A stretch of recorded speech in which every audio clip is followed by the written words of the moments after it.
শুভ সকাল বন্ধুরা, কেমন আছো তোমরা সবাই? আমি তো তোমাদের ভালোবাসি, অনেক অনেক ভালো আছি। তো দেখো, প্রচণ্ড কুয়াশা পড়েছে। আমি বাড়ির থেকে দাঁড়িয়ে জুম করে প্রাকৃতিক দৃশ্যটা তুলে ধরার চেষ্টা করছি। চারিদিকটা কুয়াশা, মানে এতটা বেলা হয়ে গেছে, 9টা প্রায় বাজতে চললো, এখনও পর্যন্ত চারিদিকটা কুয়াশা।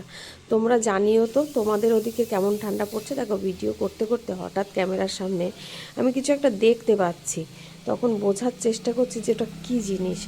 তারপরে যখন জুম করলাম ক্যামেরাটা, তারপরে মনে হলো যে মাঠের মধ্যে, ঠান্ডার মধ্যে কে একজন বসে আছে, একটু নড়ানড়ি করছে। তখন বুঝতে পারলাম, এই দেখো আমি জুম করে দেখলাম। তো আমি ভাবলাম যে ভিডিওটা করা শেষ হয়ে গেলে আমি গিয়ে দেখে আসবো যে ওনার কী অবস্থা। মানে দেখে তো মনে হচ্ছে কোনো মেন্টাল পেশেন্ট হয়তো ওখানে বসে আছে। তো আমি ভিডিওটা কমপ্লিট, ওই যে নড়লো আমি বুঝতে পারলাম যে একজন মানুষ। এর আগে ভাবছিলাম যে দুটো বস্তা হয়তো। তো আজকের সকালটা তো এইভাবে শুরু হলো ঠান্ডার মধ্যে দিয়ে। তোমাদের সকালটা কিভাবে শুরু হলো প্লিজ সেটা জানিও। আর ভিডিওটা ভালো লাগলে লাইক কমেন্ট শেয়ার করে যে ওকে। তো থ্যাংক ইউ সো মাচ।